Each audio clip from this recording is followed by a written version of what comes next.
नमस्कार, स्वागत है आप सभी का। मैं आपके साथ आकांक्षा राजपूत। समाजवादी पार्टी बाबा साहेब भीमराव अंबेडकर और संविधान के बहाने दलितों को साधने में जुटी हुई है। एसपी अध्यक्ष अखिलेश यादव ने इसी को लेकर बीजेपी पर निशाना साधा है। अखिलेश ने बीजेपी राज को राजनीति अमावस्या बताते हुए इसे संविधान के लिए खतरा बताया है। समाजवादी पार्टी के अध्यक्ष अखिलेश यादव ने ट्वीट कर लिखा कि बीजेपी के राजनीतिक अमावस्या के काल में वो संविधान खतरे में है, जिससे माननीय बाबा साहेब ने स्वतंत्र भारत को नई रोशनी दी थी।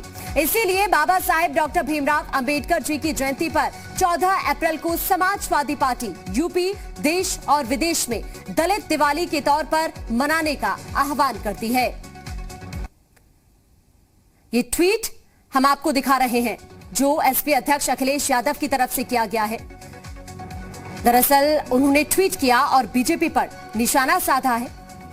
उनकी तरफ से ट्वीट में लिखा गया कि बीजेपी के राजनीतिक अमावस्या के काल में वो संविधान खतरे में है, जिससे माननीय बाबा साहेब ने स्वतंत्र भारत को नई रोशनी दी थी। और ज्यादा जानकारी के लिए हमारे साथ हमारे संवाददाता विशाल रघुवंशी हमारे साथ।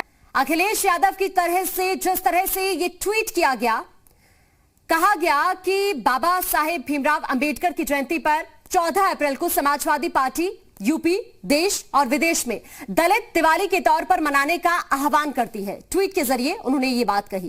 क्या मायने निकाले हम इसके? देखिए, इस ट्वीट के दो मायने हैं। अगर हम सीधे तौर पर इसको देखा जाए कि बीजेपी पर निशाना साधा है और लगातार इस बात को लेकर सियासत भी होती रही है कि अंबेडकर किसके हैं। कभी अंबेडकर को लेकर हमेशा बसपा पार्टी फ्रंट फुट पर रहती थी और अंबेडकर को अपना बताकर तमाम जो पिछड़ा वोट बैंक है उसको अपने पाले में करती रही है। और ये उत्तर प्रदेश में हमेशा ही बसपा चुनाव में इस तरह की जो जीत जब हासिल की है तो ये साबित भी हुआ है। लेकिन 2014 के बाद समीकरण बहुत बदले हैं। लगातार बीजेपी इस बात को लेकर कार्यक्रम चलाती है और अंबेडकर जयंती के मौके पर या तमाम जो अंबेडकर आदिवासी होता है या तमाम और भी जो कार्यक्रम होते हैं उनको लेकर बीजेपी बड़ा अभियान चलाती है। ऐसे में अब अखिलेश यादव भी ये समझ चुके हैं कि अंबेडकर के बहाने एक बड़ा वोट बैंक जो है वो साधा जा सकता है और यही वजह है कि 14 तारीख को दलित दिवाली बनाने का ऐलान अखिलेश यादव की तरफ से किया गया है। एक चीज़ बिल्कुल साफ है कि 14 तारीख को अलग अलग कार्यक्रम जरूर होते हैं। बीजेपी बढ़ चढ़ के कार्यक्रम करती है, बसपा कार्यक्रम करती है, इसके साथ साथ तमाम और भी जो पिछड़े दल हैं वो इस बात को ठीक है। विशाल, आप बने रहे हमारे साथ। इसी बीच बीजेपी प्रवक्ता हीरो वाजपेयी हमारे साथ जुड़ चुके हैं। बहुत बहुत स्वागत है सर आपका।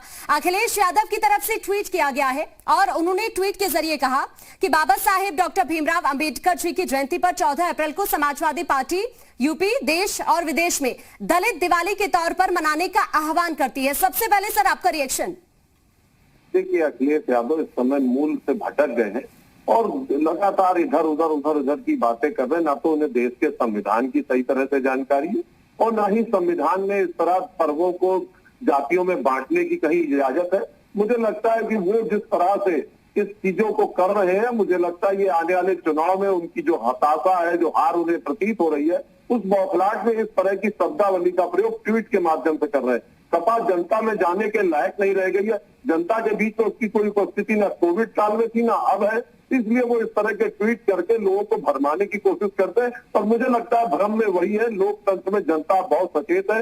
लोकतंत्र का चौथा स्तंभ मीडिया हर बात घर तक पहुंचा रहा है। अब महिलाएं, बच्चे, पुरुष, हर व्यक्ति सचेत है कि हमें किसको वोट करना है और कौन हमारे लिए बेहतर रहेगा। इसलिए अखिलेश यादव किसी भी तरह का भ्रमजाल ट्वीट से करे।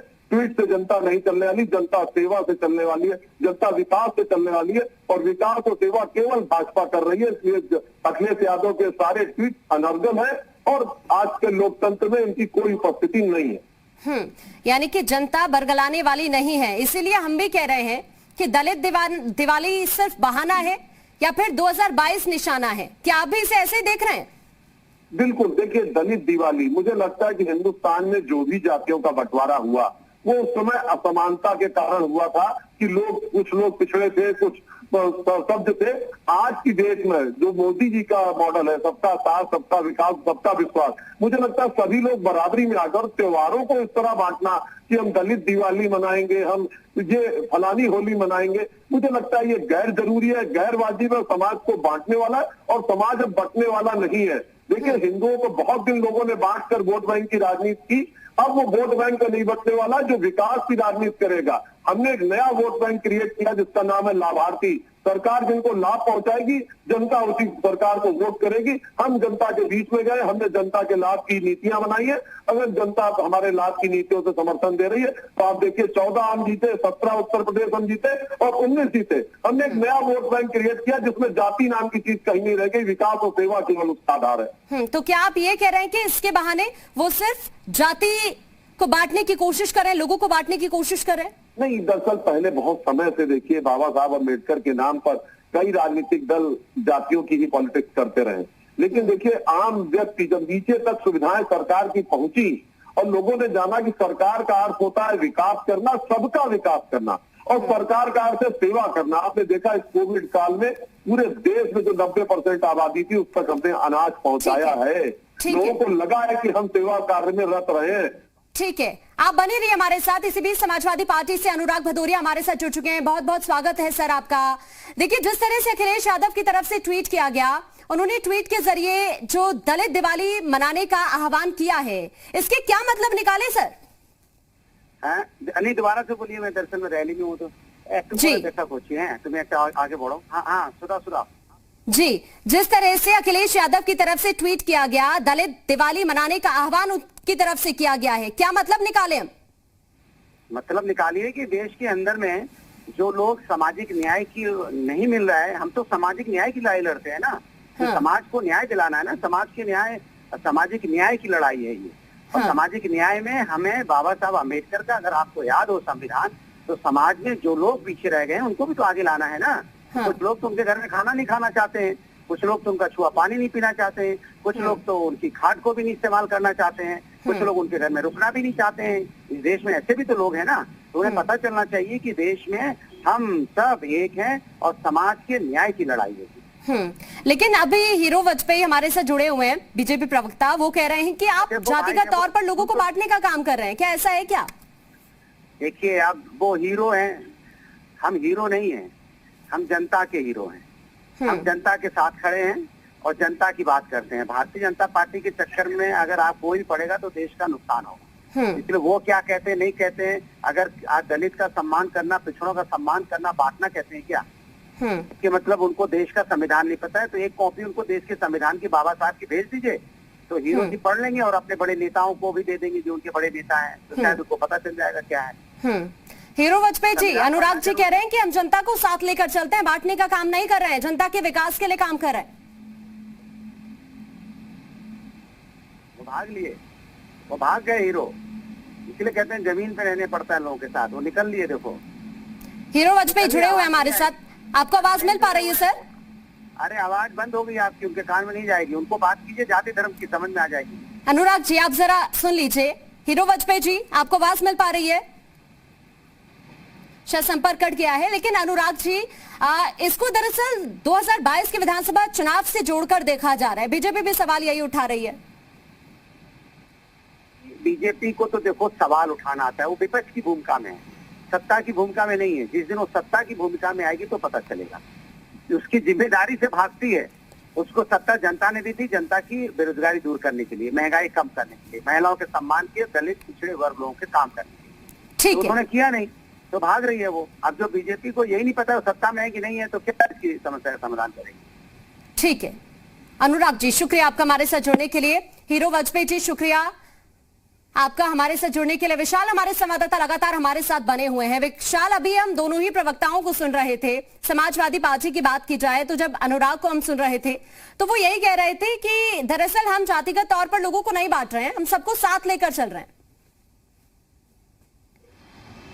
देखिए, एक चीज़ तो बिल्कुल माननी पड़ेगी कि अब चूंकि 2022 का इलेक्शन बहुत ज़्यादा दूर नहीं है और ये कहा जाए कि साल भर का समय भी अब नहीं बचा है, तो ये बिल्कुल गलत नहीं होगा। और ख़ास तौर से अब जिस वोट बैंक को कहा जाता है कि एक बड़ी नींव होती है तमाम राजनीतिक दलों के लिए, उस वोट बैंक की ये सियासत है जो कि 14 अप्रैल को लेकर तमाम जो तैयारियां बीजेपी करती है उसको लेकर आप सपा को भी लगने लगा है कि शायद अगर अब इस वोट बैंक पर हम नज़र बनाते हैं, और यही वजह थी कि अखिलेश यादव मायावती के साथ गठबंधन में गए थे, क्योंकि उनको लगा था कि जो उनका